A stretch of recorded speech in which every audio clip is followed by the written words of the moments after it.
굿모닝 비트코인 시청자 여러분 안녕하십니까. 10월 10일 수요일 인사드립니다. 저는 블록미디어의 송희원입니다. 오늘 시장 어제와 반대의 상황입니다. 하락세가 좀 우세합니다. 비트코인 소폭 내리지만 6,600선 아래로 내려가지는 않은 상황이고 알트코인들은 낙폭이 조금 더 큽니다. 코인360 페이지에서 상세하게 보시면요. 오늘은 상위 코인 중에서도 상승 코인 찾기가 상당히 어렵습니다. 역시 대부분의 코인들 5% 이상은 아니지만 주요 코인들 3%까지의 하락세 보입니다. 오늘도 자세하게 시장의 동향과 특징들 저와 함께 살펴보시죠. 비트코인 7거래일 차트로 주간의 흐름을 보시면요. 주간에서는 상승권을 유지합니다. 지금 떨어지기는 했지만 7거래일 차트상에서는 상위권에 머무르고 있는 모습이고요. 이더리움 한때 230달러까지의 기대감이 있었습니다. 지금은 227달러에서 소폭 떨어져서 거래가 됩니다. 시총 상위권의 코인 중에서 현 시각 가장 큰 하락세를 보이고 있는 코인은 11위에 트론을 꼽을 수 있겠습니다. 3%가 내려가는 중인데요. 시가총액 기준 탑10 코인 모두가 하락했고 밑으로 내려봐도 이렇다 할 반등이 나오고 있는 코인 현 시각은 잘 눈에 띄지 않네요. 이 시간 암호화폐 시장의 시가총액은 2,195억 달러로 또 비트코인의 시장 내 비중은 52.3%로 집계가 됩니다. 국내 거래소 동향도 간단하게 보고 넘어가겠습니다. 마찬가지로 하락세를 견지하지만 국제 평균 시세보다 하락폭이 크지는 않은 것으로 보입니다. 마찬가지로 비트코인 1% 미만 내리면서 빗썸에서는 752만 원대 유지하고 있고요. 전반적으로 알트코인들도 내리는 가운데 빗썸에서는 뉴이코노미 무브먼트, 램, 진리카 그리고 스팀 상승 보입니다. 업비트에서도 마찬가지입니다. 비트코인 소폭의 하락세를 견지합니다. 현 시각 비트코인 업비트에서 0.23% 내리면서 752만 원대 역시 집계가 되고 있는 상황입니다. 어제 전문가들은 향후 전망에 대한 불투명으로 인한 관망세를 우려를 했는데요. 이 우려가 일부 오늘의 시장에서 나타났습니다. 투심이 좀 흔들렸다 이렇게 보고 있는 건데요. 오늘의 시장 시황 기사로 살펴보시죠. 자, 전날의 상승세가 모멘텀 부족으로 인해서 이어지지 못했다고 CCN은 지적을 합니다. 하지만 거래량 회복세가 이어진다면 단기적으로 비트코인 7,000달러를 회복할 수도 있다고 전망합니다. 장기적인 관망세가 투심에 좀 혼선을 줬기 때문에 장기적으로 추가 상승 모멘텀이 나오지 못했던 것, 특히 전일 거래량 15%나 개선이 됐습니다. 하지만 일평균 기준 40억 달러 아래에서 머무르고 있기 때문에 이 추가 상승이 지속되기는 어려웠던 점 등을 꼽습니다. 앞으로의 예측 분석을 좀 보시면 거래량이 뒷받침된다는 가정하에 24시간 내 추가 상승 시도가 있을 수도 있습니다. 만약에 10주 이동 평균선상 6,712달러를 상회를 한다면 추세가 상승세로 돌아설 수가 있고요. 그리고 6,775달러까지 상회할 수 있다면 이 강세가 지속될 수 있을 걸로 분석을 하고 있습니다. 하방향으로는 6,420달러 밑으로 하락하는지 좀 주의 깊게 확인을 하셔야 할 것 같습니다. 자, 유례 없는 가격 안정세를 보이고 있는 비트코인에 대해서 애널리스트 롭 슬라이머는 투자자들이 지금 크게 움직이는 것보다 조금 차분하게 기다리면서 뭔가 투자를 더 하거나 아니면 큰 움직임을 보이기 전에 트렌드가 좀 바뀌는 증거를 찾아야 한다 이렇게 이야기를 합니다. 마켓워치와의 인터뷰인데요.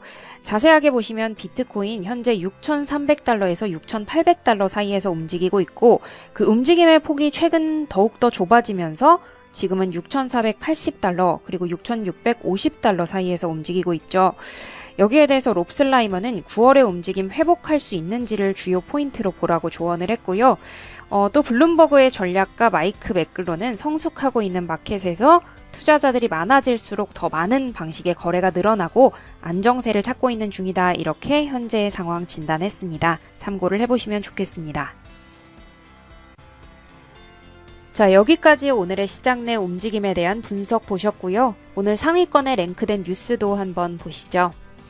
IMF는 암호화폐가 가파르게 성장한다면 오히려 금융시장에 약점을 부각하는 존재가 될 수도 있다 이렇게 우려를 나타냈습니다. 자, 이 말에 따르면 지금의 이 안정적인 시장 오히려 나중을 위해서는 약이 될 수 있다는 건데요. IMF가 발표한 세계 경제 전망 보고서는 암호화폐 시장이 빠르게 성장하면서 금융시장에 새로운 약점을 만들 수도 있다고 얘기를 하면서 사이버 보안이 불안정한 시점에서 암호화폐는 추가적인 위험 부담이 될 수 있다.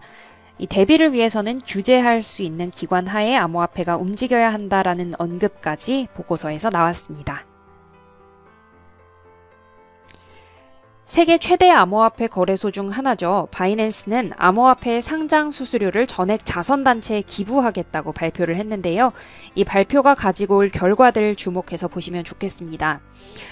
추후 암호화폐들은 바이낸스의 상장을 요구할 때 자신들이 직접 비용을 지정할 수 있습니다. 바이낸스 측에서는 암호화폐 비용 지정은 상장 심사에 어떤 영향도 미치지 않을 거고 계속해서 철저한 심사를 진행할 것이라고 강조를 했는데요. 사실 그동안 상장 수수료가 계속해서 좀 논란거리가 되어 왔습니다.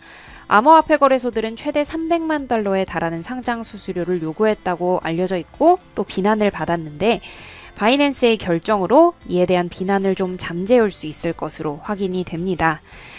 바이낸스는요. 또 상장된 4개 토큰 종류를 폐지하기로 했다는 것도 확인을 해보시면 좋겠습니다. 이 고객 보호 차원에서 암호화폐 트리거스, 바이트코인, 이코노미, 챗코인의 상장을 폐지한다고 밝혔고요. 10월 12일 오전 10시부터 거래 목록에서 제외가 됩니다. 참고를 해보시면 좋겠습니다. 자, 암호화폐가 선진국보다는 개발도상국이나 제3세계 국가들에서 오히려 중요한 역할을 한다라는 기사도 확인을 하시면요. 암호화폐는 미국 등에서 개발되고 발전한 기술인데 오히려 그 영향력은 중남미 국가나 아프리카 등지에서 더 크게 퍼지고 있습니다. 최근 경제 위기를 겪고 있는 베네수엘라 국민들, 암호화폐로 눈을 돌리고 있다는 소식이 있었고요. 이외에도 아프리카 국가들에서는 암호화폐가 국경 간 지불 문제를 해결하는 역할도 맡고 있습니다. 아프리카에서는 중소기업들이 외국과의 무역을 위해서 자국의 공식 통화를 이용하는 게 경제적 의미가 없습니다. 거래 비용이 높고 송금에 소요되는 시간이 상당히 크기 때문인데요.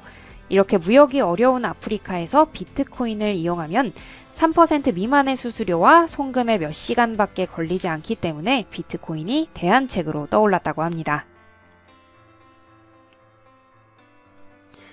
자, 마지막 뉴스입니다. 알리바바의 창업자로 잘 알려진 마윈 회장은요, 비트코인과 블록체인 그리고 현금 없는 사회에 큰 관심이 있다고 밝혔습니다.